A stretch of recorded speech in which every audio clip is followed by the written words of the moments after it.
নমস্কাৰ সকলোকে নতুন এটা ভিডিঅ'লৈ পুনৰবাৰ স্বাগতম জনাইছোঁ। আমাৰ গাঁৱত প্ৰতি বছৰে তিনিদিনীয়া ভাগৱত কাৰ্যসূচী অনুষ্ঠিত হয় আৰু আজি সেই ভাগৱত পাঠৰ ২য় নম্বৰ দিন। গতিকে আপোনালোকলৈ কিছু দৃশ্যাংশ আগবঢ়ালোঁ। আশা কৰিছোঁ আপোনালোকে ভিডিঅ'টো চাই ভাল পাব। এই তিনিদিনেই গাঁৱৰ গোটেই পৰিৱেশ একেবাৰে উখল মাখল হৈ থাকে আৰু বেছিভাগ সময় নামঘৰতে কটোৱা যায়। আৰু আজি যিহেতু শেষৰটো দিন, আমি চাকি এগছ আগবঢ়াই থৈছিলোঁ, সেইভাগ দিবলৈ আহিছোঁ। খন্তেক সময়ৰ পিছতেই ভাগৱত পাঠ সামৰি গুণমালা কীৰ্তন আৰম্ভ হ'ব। গুণমালা কীৰ্তনৰ কিছু দৃশ্যাংশ মই ইয়াৰ পিছৰ ভিডিঅ'টোত আপোনালোকলৈ আগবঢ়াম। আপোনালোকে সেই ভিডিঅ'টো চাব।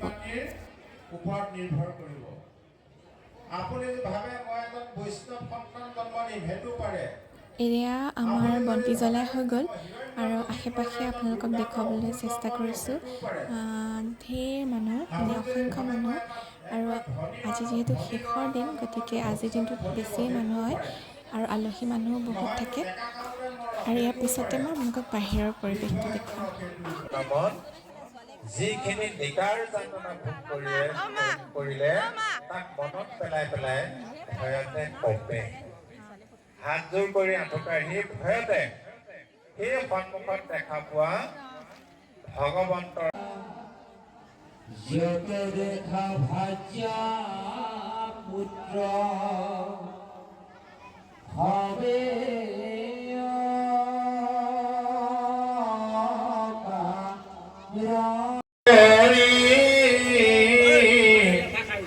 মাৱে খাই যত